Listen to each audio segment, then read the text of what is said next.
প্রজন্মের এক সাহসী সদস্য ওসমান হাদিকে হত্যা করা হয়েছে। ওসমান হাদি শহীদ হয়েছে। প্রিয় ভাই বোনেরা, ওসমান হাদি চেয়েছিল এই দেশের মানুষের জন্য গণতন্ত্র প্রতিষ্ঠিত হোক। ৭১ সালে আমাদের শহীদরা নিজের জীবন উৎসর্গ করেছিলেন এই রকম একটি বাংলাদেশ গঠনের জন্য।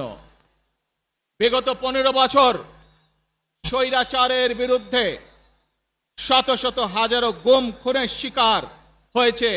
শুধু রাজনৈতিক দলের সদস্য নয়, নিরীহ মানুষও প্রতিবাদ করতে গিয়ে অত্যাচার নির্যাতনের শিকার হয়েছে, জীবন দিয়েছে। 2024 সাল মাত্র সেদিনের ঘটনা। কিভাবে আমরা দেখেছি আমাদের তরুণ প্রজন্মের সদস্যরা কিভাবে নিজের জীবন উৎসর্গ করেছে দেশের এই স্বাধীনতা এবং সার্বভৌমত্বকে রক্ষা করার জন্য। প্রিয় ভাই বোনেরা, কয়েকদিন আগে এই বাংলাদেশের 24-এর আন্দোলনের এক সাহসী প্রজন্মের এক সাহসী সদস্য ওসমান হাদিকে হত্যা করা হয়েছে। ওসমান হাদি শহীদ হয়েছে। প্রিয় ভাই বোনেরা, ওসমান হাদি চেয়েছিল এই দেশের মানুষের জন্য গণতন্ত্র প্রতিষ্ঠিত হোক, এই দেশের মানুষের গণতান্ত্রিক অধিকার প্রতিষ্ঠিত হোক, এই দেশের মানুষ তাদের গণতান্ত্রিক এবং অর্থনৈতিক অধিকার ফিরে পাক।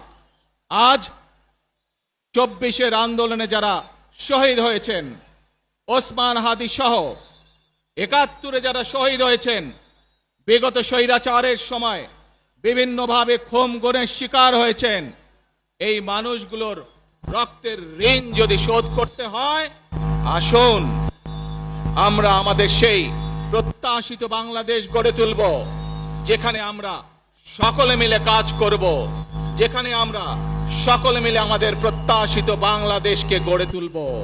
প্রিয় ভাই বোনেরা, বিভিন্ন আধিপত্যবাদ শক্তির গুপ্তচরেরা বিভিন্নভাবে ষড়যন্ত্রে এখন লিপ্ত রয়েছে। আমাদেরকে ধৈর্যশীল হতে হবে, আমাদেরকে ধৈর্য ধারণ করতে হবে। বিশেষ করে তরুণ প্রজন্মের যে সদস্যরা আছেন, আপনারাই আগামী দিন দেশকে নেতৃত্ব দিবেন, দেশকে গড়ে তুলবেন।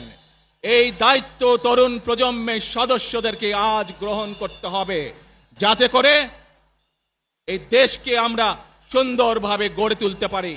শক্ত ভিত্তির উপরে গণতান্ত্রিক ভিত্তি, শক্তিশালী অর্থনৈতিক ভিত্তির উপরে যাতে এই দেশকে আমরা গড়ে তুলতে পারি।